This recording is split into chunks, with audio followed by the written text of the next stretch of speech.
प्रिय मित्रों, जय शिवाराम, जय सियाराम। प्रतापगढ़ की खूनी जंग का भाग 2 आप सुने। जब इधर से कृष्णाजी भास्कर अफजल खान की तरफ से दूत बन के गए, तो उधर से छत्रपति शिवाजी महाराज ने भी अपने एक विश्वस्त दूत को भेजा और पत्र में लिखा कि खान साहब, आपकी बहुत बड़ी फौज है, हमारी हिम्मत नहीं पड़ती आपके सामने आ जाए। आप कृपया करके प्रतापगढ़ की तलहटी में आ जाएं और यहीं पे तंबू लगे और यहीं हमारा आपका समझौता हो जाए। शिवाजी महाराज ने अफजल खान के घमंड को और बढ़ा दिया और अफजल खान इससे और फूल गया और इसके दिमाग में घमंड 7वें आसमान पे पहुंच गया। उसने निश्चित किया, दोनों पक्षों से समझौता हुआ कि दोनों पालकी में बैठ के आएंगे। 4 कहार डोली उठाने वाले, एक उनका सहयोगी और 2-2 अंगरक्षक, 5-2 7 लोग होंगे पालकी में। उस टेंट के अंदर एक तरफ से, दूसरे तरफ से कोई नहीं था। शिवाजी ने प्रतापगढ़ की तलहटी से लगभग 2 मील दूरी पे 1.5 मील एक बहुत विशाल टेंट लगवाया। साजो सज्जा का सामान इतना लगाया कि देखने वाले की आंखें फटी की फटी रह जाए। जब अफजल खान समय से पहले उस तंबू के अंदर आ गया और पूरा तंबू का निरीक्षण किया। अफजल खान ने भी बहुत तैयारी के साथ वहां पे आया। अपने आस्तीन में एक खूब तेज छुरा छुपा रखा था कि शिवाजी को पकड़ के इसी छुरे से मार देंगे। उसके मन में धोखे की भावना प्रबल थी और जो 4 कहार, एक सहयोगी, 2 सिक्योरिटी में बॉडीगार्ड लाया, अंगरक्षक, वो भी बहुत कुशल थे। उधर छत्रपति शिवाजी महाराज ने प्रतापगढ़ से किले से आने से पहले अपनी फौज के सरदारों को आदेश दिया कि दोपहर का समय है, अफजल खान की फौज इस समय यहां से 3 मील दूर है और टेंट में बैठी है पड़ाव में। चारों तरफ से फौज को घेर लो, पता नहीं लगना चाहिए। अफजल खान केवल 7 आदमियों के साथ आया है और अपने सरदारों को हुक्म दिया विदा लेते समय, अगर मैं इस मुलाकात में मार दिया जाऊं, जीवित न आऊं, आप स्वराज की जंग को जारी रखेंगे। युद्ध बंद नहीं होना चाहिए। संभाजी छोटे हैं तो क्या हुआ, उनका राज तिलक कर देना, राजा बना देना और युद्ध को आप लोग अपने हाथ में लेकर नेतृत्व करते रहना। स्वराज की लौ बुझनी नहीं चाहिए। संभाजी के नेतृत्व में आप लोग युद्ध लड़ोगे और माजी जाबाई के। जब शिवाजी ने अपने बहादुर सैनिकों को ये बात कही, सरदारों को, तो उनकी आंखें नम हो गईं कि आज मेरा राजा वापस आएगा कि नहीं आएगा।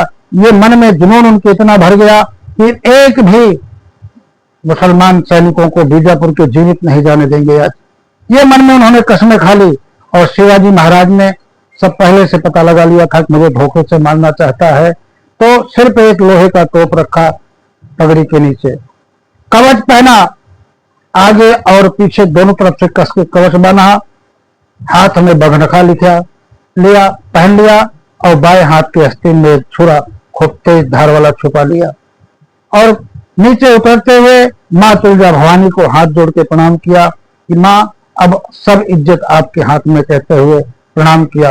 अपने सैनिकों को ये आदेश दिया कि अगर हम अफजल खान को मारने में सफल हो जाएंगे तो तोप के 5 गोलों से आपको संकेत दिया जाएगा। जब 5 गोले तोप के दग जाएं तो समझ लेना कि अब युद्ध शुरू कर देना है और अफजल खान की पूरी फौज को इसी तलहटी में मार के दफन कर देना है, सब लूट लेना है, एक भी इनका सैनिक जीवित नहीं जाना चाहिए। ये शिवाजी ने अपने सैनिकों को पहले से समझा दिया था। अफजल खान डेरे में पहले से आके बैठा था। छत्रपति शिवाजी की पालकी बाहर रुकी और शिवाजी उतरे।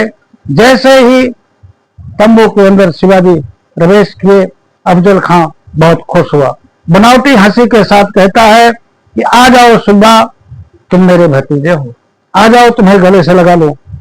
शिवाजी ने जैसे ही अफजल खान की सारी कुटिल चाल को समझ गए, लेकिन फिर भी आगे गए। गले लगना चाहा, अफजल खान ने अपने बाएं हाथ से शिवाजी की गर्दन पकड़ के दबा ली और सीधे हाथ से खंजर निकाल लिया, कस के पीठ पे वार किया। खन्न की आवाज पूरे तंबू के अंदर फैल गई। दोनों तरफ के सैनिकों के, अंगरक्षकों के मन में भय पैदा हो गया। उन्होंने सोच लिया कि शायद शिवाजी को मार दिया अफजल खान ने, लेकिन उसको क्या पता था कि वस्त्र के नीचे कवच छुपा हुआ है। वही उसकी कटार फीकी पड़ गई, शिवाजी का कुछ नहीं हुआ। इतने में शिवाजी ने अपने दाहिने हाथ में जो बगनखा पहन रखा था उसके पेट में कस के चुभो दिया और पकड़ के खींच लिया। बगनखा पेट में घुस गया और खाल को पकड़ के पेट को फाड़ दिया। अफजल खान को दर्द हुआ, पकड़ ढीली हुई। इतने में शिवाजी उसके हाथ से छूट गए और जो बाएं हाथ के आस्तीन में छुरा छुपा रखा था उसे छुरे से 3-4 बार कस के अफजल खान के पेट में मार दिया। छुरा पार हो गया। अफजल खान नाम का दरिंदा वहीं धराशायी हो गया। जो शिवाजी को खुद पकड़ने आया था आज वो खुद जमीन पे गिरा रेंग रहा था। धीरे धीरे तंबू से बाहर निकला, दौड़ के अपनी पालकी में बैठ गया। इतने में वहां पे अफजल खान का एक बहुत कुशल सैयद बंदा नाम का अंगरक्षक था, जिसकी तलवार बहुत मशहूर थी। उसके समान कोई तलवारबाज नहीं था। जैसे उसने शिवाजी पे वार किया उतने में ही शिवाजी का अंगरक्षक जीवा महला ने खींच के अपने तलवार से वार किया और सैयद बंदा का हाथ तलवार के समेत कट के जमीन पे गिर पड़ा और सैयद बंदा को मौत के घाट उतार दिया। अफजल खान पालकी में बैठ के भगा जा रहा था। इतने में शिवाजी के एक दूसरे अंगरक्षक ने पालकी रोक दी और देखते ही देखते एक ही वार से अफजल खान का सिर मारा धड़ से जमीन पे गिर गया और सारे सैनिकों को पालकी में जो लेके जा रहे थे मौत के घाट उतार दिया।